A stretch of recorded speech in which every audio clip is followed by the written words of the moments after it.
Today we have entered the 10th day of the blockade of Artsakh by Azerbaijan, and 120,000 citizens of Artsakh, of the Republic of Artsakh, continue to be blockaded, and their entry and exit from the region is prohibited.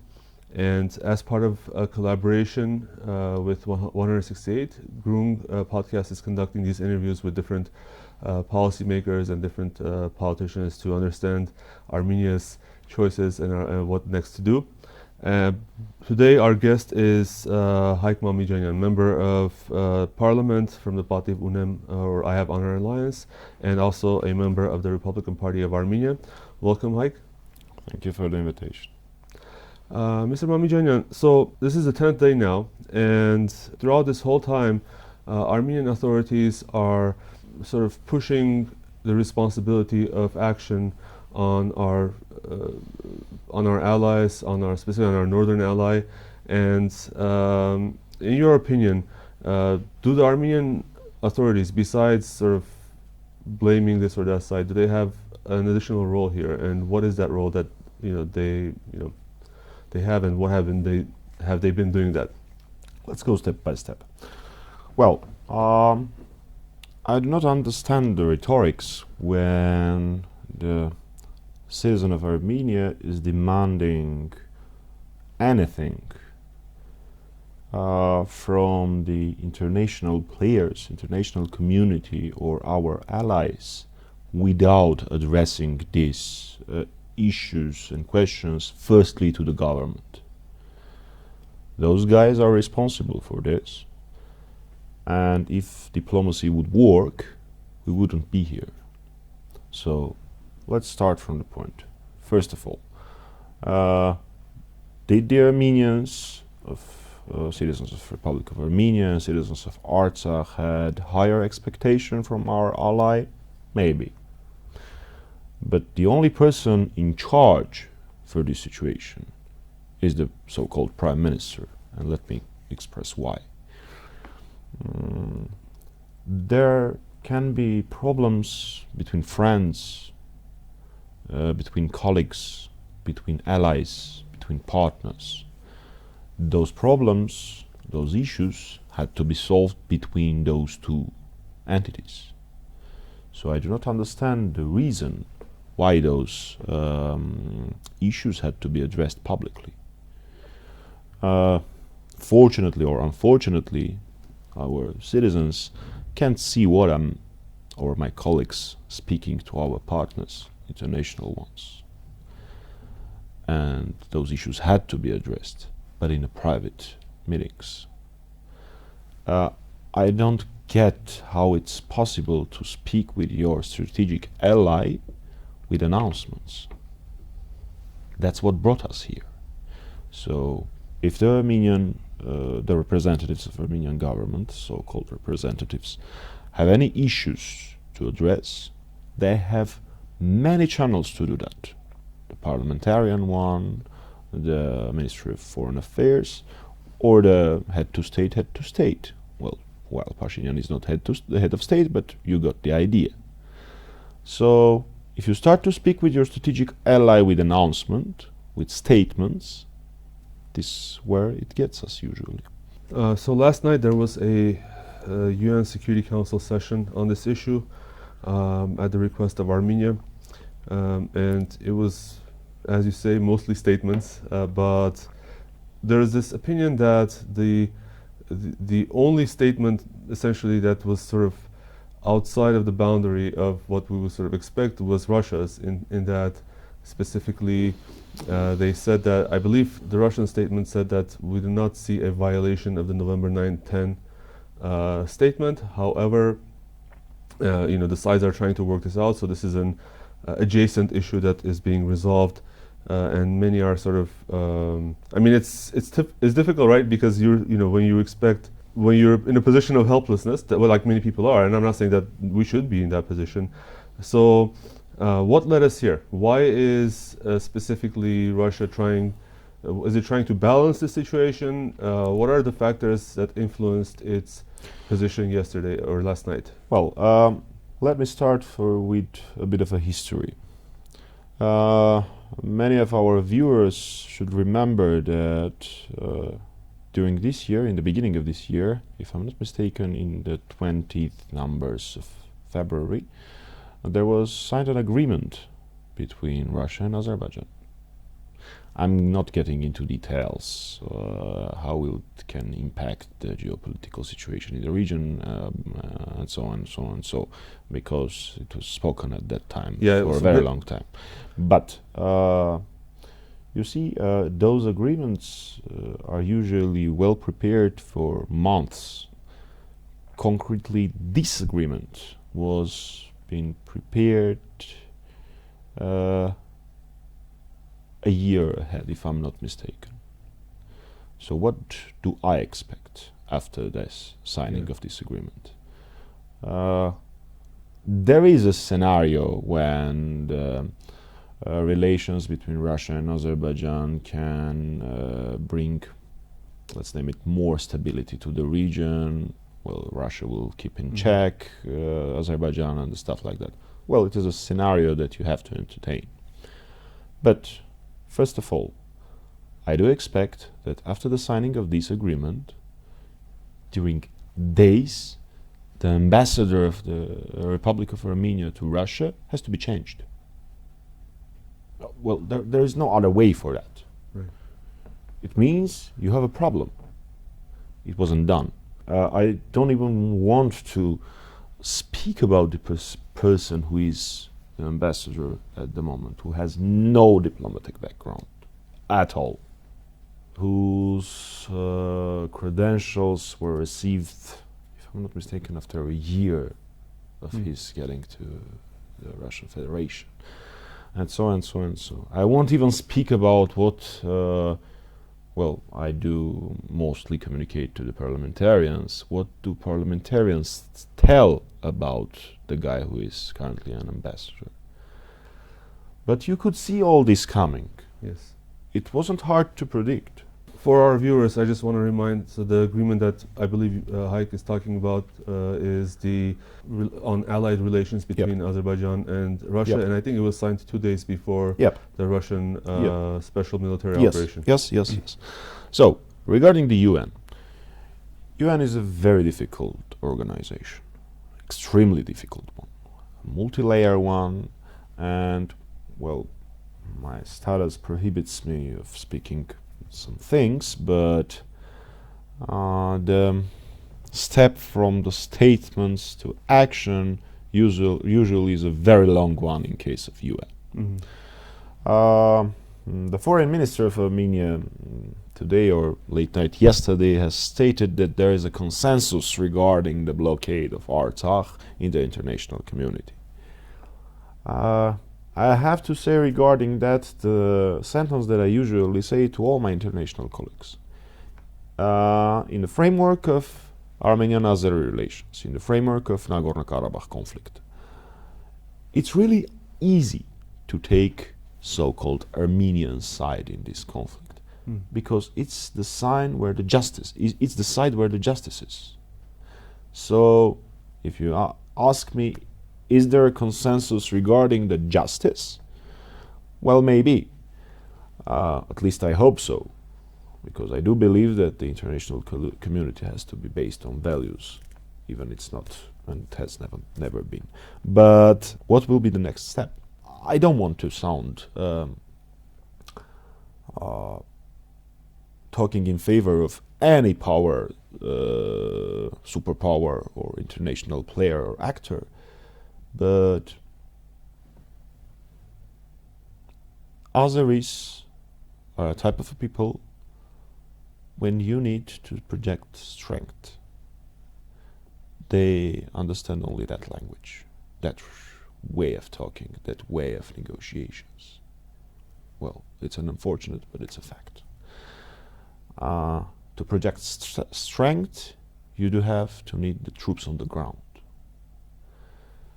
Usually when I speak to my international colleagues, I ask a few questions. Question number one: do you really believe that statements are able to make Azerbaijan do something? Of course, no. The answer is of course no. Okay. Next question. Is there a possibility of troops on the ground? Do you see it? I don't see that we need it. I don't say that we need it. I ask if there is a possibility. Well, come on, you do know that European Union has no troops like that and stuff like that. Okay, we do have a security guarantor, which is NATO. Okay, the nearest NATO base is in Turkey, it's Incirlik. Are you serious? Of course not. All right, let's go to the sanctions. Do you entertain the possibility to have sanction on a state level? Of course, no.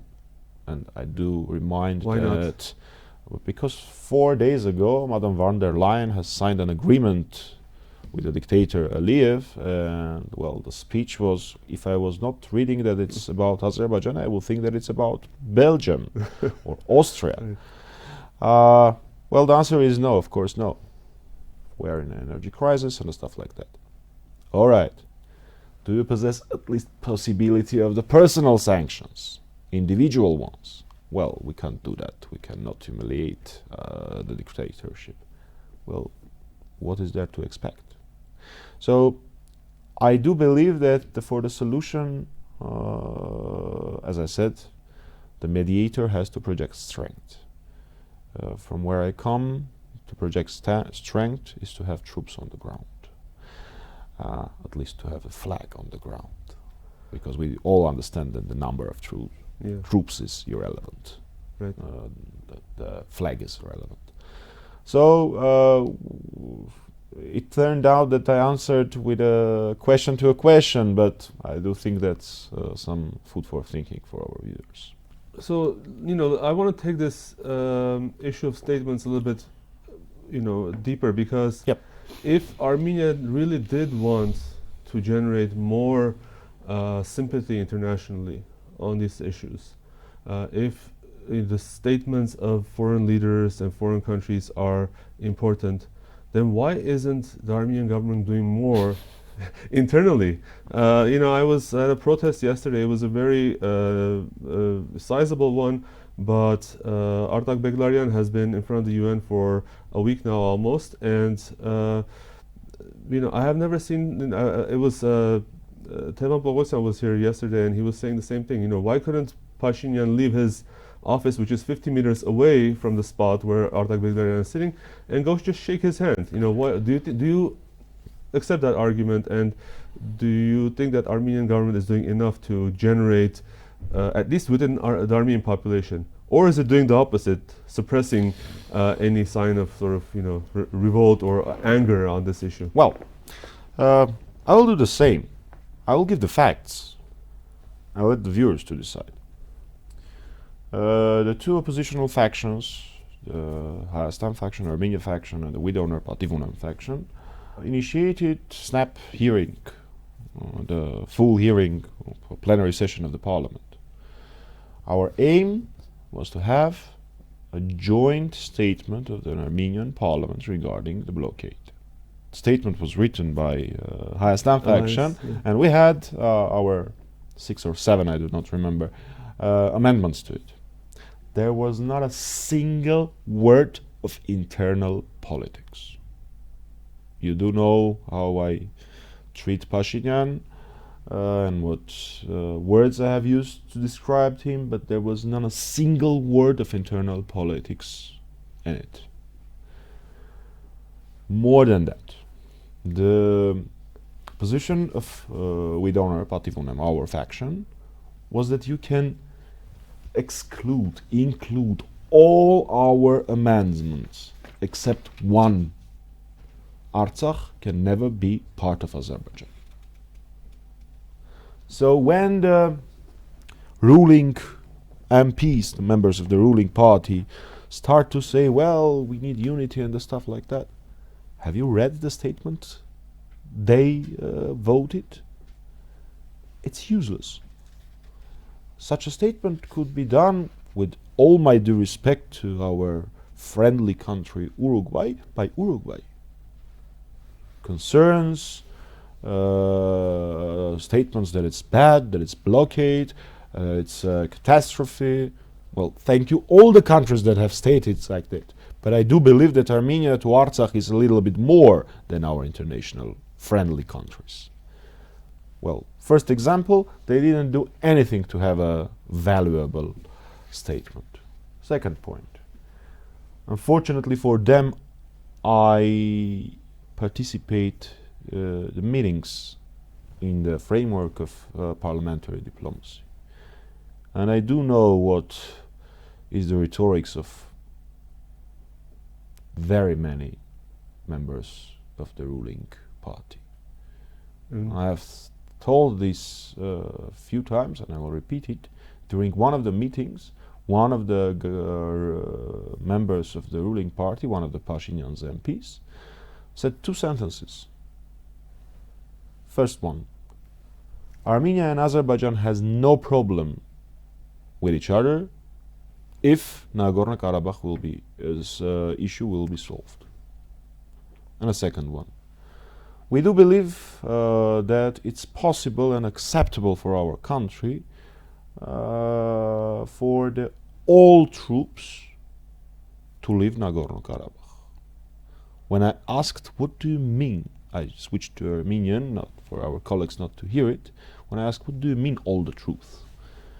The MP answered, I mean literally all the troops, and the sequence of the leaving, which troop will leave the first, is irrelevant. So no one can force me to believe that they are doing everything they can. And third one, for all our colleagues who are saying we're out of politics, but we do riots and mobs. Well, I do not have a right to tell them thank you for that. I do believe that Artsakh people are thankful for that, but I have one question for them.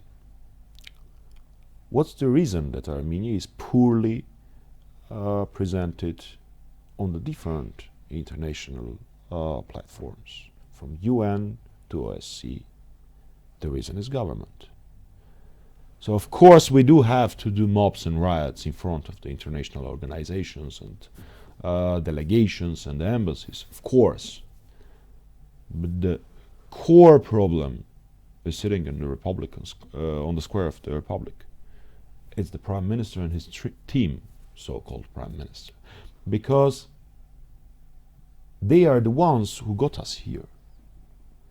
And their usual way of handling the problems, well, from 2018 to 2020, it was the previous governments who were whose fault was everything bad happened in our country. After the war, it was the army, or the generals, or the officers. Afterwards, it were the traitors who were convicted of the trading information to Azerbaijan. Now it's Russia. Tomorrow it will be France. Afterwards it will be weather. One day it will be you. And in the end, he will say, I have nothing to do. You were the ones who didn't vote for Artsakh. Why there wasn't a 100,000 mob in the center of Yerevan? It means you don't want to protect Artsakh. This will be his rhetorics. So, for all my, well, I have personal relations with Artsakh, with Mr. Beglayan. With all due respect, I do not really understand those people who do not address their voices, at least to the government too.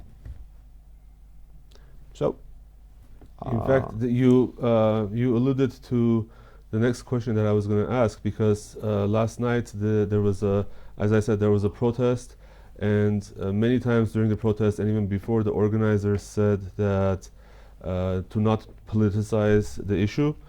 You know, what do you think about that statement? And as I guess you're saying that the issue is political. It's related to the politics. It can't be Yes. not political. Again, once more, I do respect all those people. There are very famous artists among them, people who are respected in our country, and I do respect them as well. With some of them I have personal relations.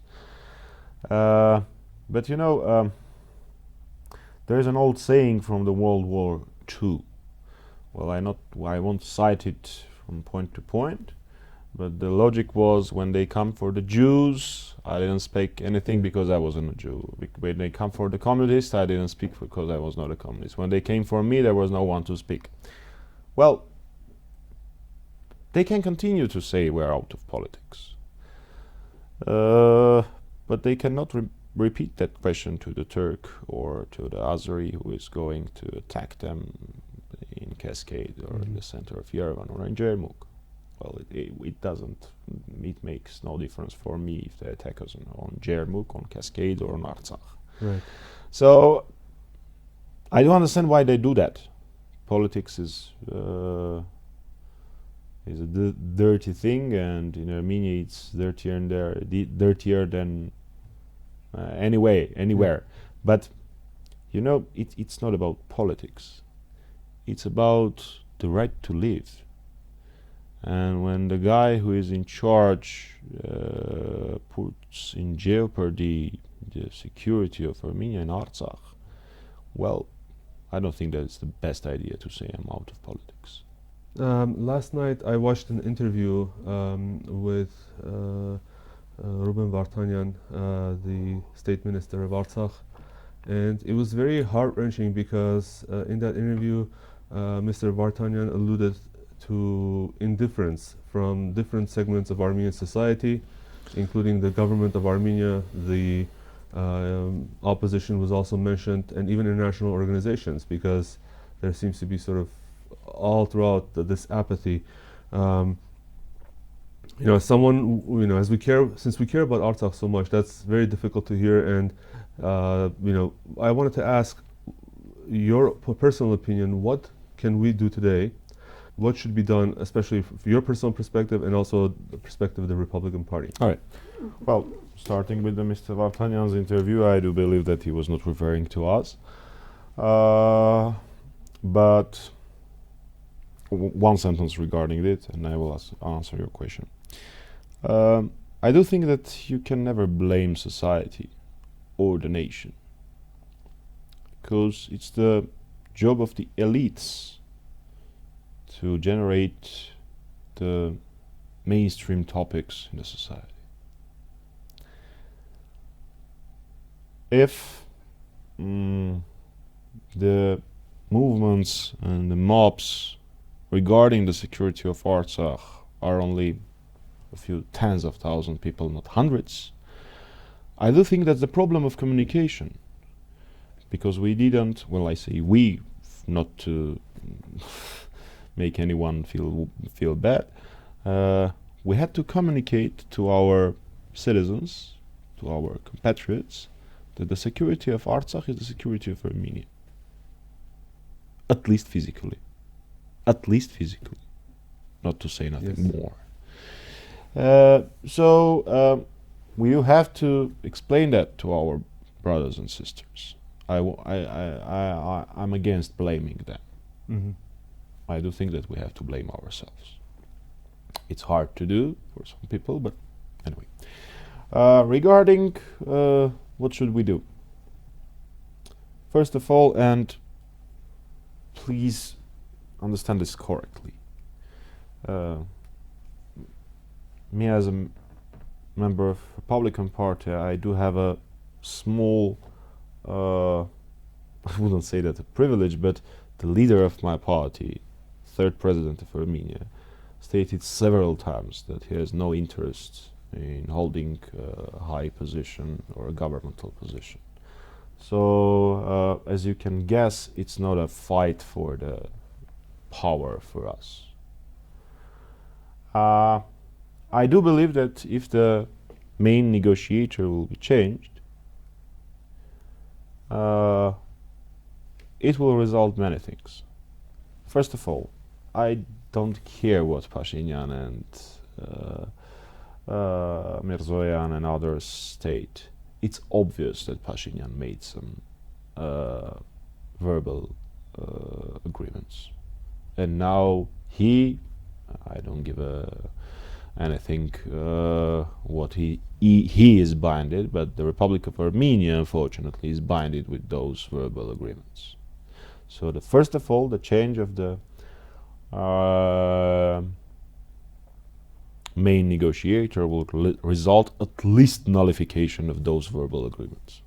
Next point, I would say that Armenia has to get back of being predictable, in a good sense of this word, ally and a partner for the international community. Unfortunately, during the government of Pashinyan's regime, Armenia is extremely unpredictable. Extremely. Sometimes even for me. And when your partners, when your allies, when your friendly countries don't know what to predict, it's really hard for them to work with you. And Armenia as a state has to draw a red line. And I do believe that this red line is the one that was righted in our constitution, in effect. That, well, I will paraphrase it, that Artsakh can never be the part of Azerbaijan. When you state it as a red line, please make no mistakes. I don't say no negotiations. I do say that you firmly state that this is my red line. You see, when I was meeting in Brussels, me and Mr. Ashotyan, with our international colleagues, most of them, when we were speaking about so-called European, well, Western version of Armenian-Azeri agreement, or however you call it, when we were asking, well, there is nothing about Artsakh in this agreement, it's unacceptable, there is nothing about self-determination of citizens of Artsakh, and so on and so on and so. The answer was horrible. We were negotiating about those things that your government presented. So, I can make a statement that Pashinyan's regime didn't make this one of the negotiation topics, at least on the so-called Western agreement level. The only thing, well, anyone who has entered ever a negotiation knows that if you show the possibility of getting back from your interest, the opponent will push until you break. If you show the possibility that there is a chance for you to get back from your demands, you will have the most worst negotiations possible. It does seem odd to declare in parliament that there is not even a theoretical chance that Artsakh could be independent or joined to Armenia, but at the same time trying to negotiate on the security of Artsakh. Is that what you mean? Yes, it's what I mean, and I do believe and I do repeat that this position of the Republican Party of Armenia and with owner Pativ Unem faction is that among many others, that the issue of Nagorno-Karabakh cannot be diversified from the Armenian-Azeri relations. It's ridiculous. It's nonsense. When people ask me, do they do anything they could, I have to remind a Q&A that happened between me and Hayk Mamijanyan. I think it was October, a year before. In fact, Hayk Mamijanyan refused to state in the center of Yerevan, in the capital city of Armenia, in the parliament, to state that Hadrut, Shushi, and all the other regions of Artsakh that are currently occupied are in fact occupied by Azerbaijan. I do repeat that the Minister of Foreign Affairs of Armenia refused to state that Shushi, Hadrut, and other regions are occupied by Azerbaijan. What else do you expect from them? So far, I heard you say that the solution is change of power in Armenia, and those of us following the opposition have been, watching your forces trying to do that since May this year, and you also talked about blaming yourself. What has the opposition done wrong for that not to be a reality now? Let me correct you a little bit. In case of Republican Party, the struggle and our struggle started from the 2018 because we knew what was coming, and believe me, I do not have any fun saying that we were right. I wished we were wrong. There were many mistakes, many technical ones, content-wise ones, but I do believe that interview is not the best part to speak about those mistakes. Not because I do not know them, not because I didn't address them, not because I didn't acknowledge the ones that, me personally was mistaken, because it will cause a friendly fire among opposition, which I never accept. I am here to say that we do share the responsibility for those mistakes. Those mistakes were taken into account. They were discussed with our partners and our friends and our colleagues in opposition, and I do believe that we will correct them. But I don't really believe that it will make any sense or any good if I start speaking about those mistakes, because usually any mistake in the world has a name and a surname. Do you think there's still time to unroll the sort of damage that has been done so far in terms of the issue of Artsakh? The damage that Pashinyan and his so-called team has done to Armenian positions in the international relations framework will stay with our country for decades. One simple example, I was dealing with some Azeri representatives for, 4 or 5 years on different party level meetings or conferences, but I asked on all the levels of the relations with Azeri officials, has there been a single time when Azeri officials have spoken about so-called Almaty agreement? The answer was no. I do remind that first time Almaty agreement was mentioned in the framework of Nagorno-Karabakh conflict and Armenian-Azeri relations was during this year by Minister of Foreign Affairs. If I'm not mistaken, it was in April. And it became the main... The Armenian minister? Saying, yeah, of course Armenian. Unfortunately, yes. I meant that. And it made the main topic of speaking, a talking point for the Azeri officials, including Aliyev. So this bunch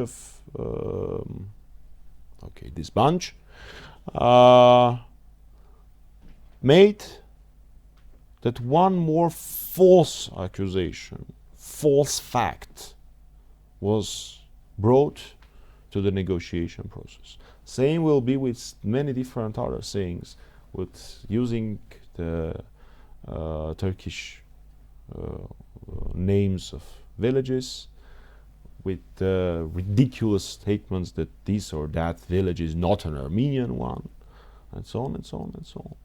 And the cherry on top of this story was the last, I can't call it a press conference. It's not even an interview, what Pashinyan does on the public television. But during the last one, he was speaking about the 4 resolutions of the UN.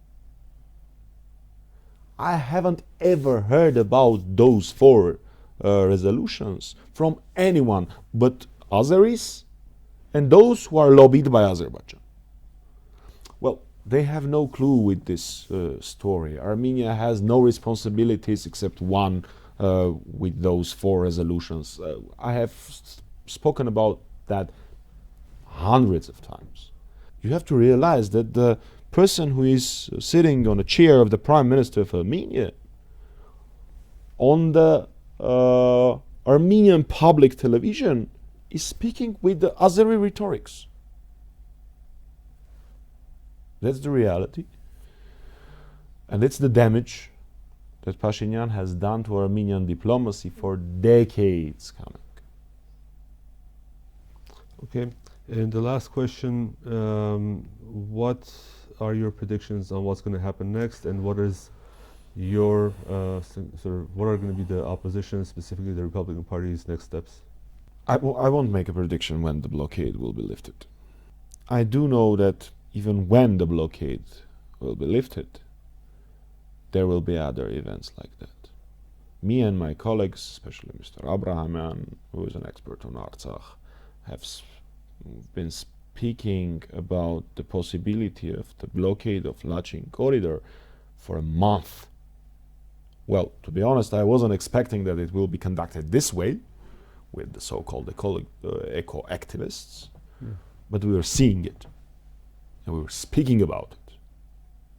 Unfortunately, I do believe that even when the blockade will be lifted, there will be some other events. Maybe 10 days ago, after that, maybe a month after that, but they will be more events like this. Maybe again the blockade of corridor, maybe some tensions on the borderline. But the upcoming times for Artsakh will be really hard, which makes them hard for Armenia. I do believe that. The only thing that I want to call on our friends in Artsakh, brothers and sisters, to stay firm, because I know that they are much more firm than we are. So there is no need to call on them. The only thing that I can say is that we are with them, and we will do anything to get the solution, the long-lasting one. And when I say we will do anything, I do mean that we will do anything to get the change of the main negotiator. But we will continue to do all the things that now, well, I don't want to call them routine, but the things that can be done now. I do mean the party diplomacy, I do mean the parliamentarian diplomacy, I do mean the usage of our international connections, our membership in international organizations, political ones, of course. Well, we will try to increase the pressure on Azerbaijan. It's the only thing that we can currently do. All right, thank you. Thank you. Our guest today was Hayk Mamijanyan, and I'm Hovik Manucharyan. This is a collaboration between the Groong podcast and 168 Hours. For those of you who are new to Groong, please visit us at podcasts.groong.org, and also feel free to visit 168 AM for great analytical and political content. Thank you for listening.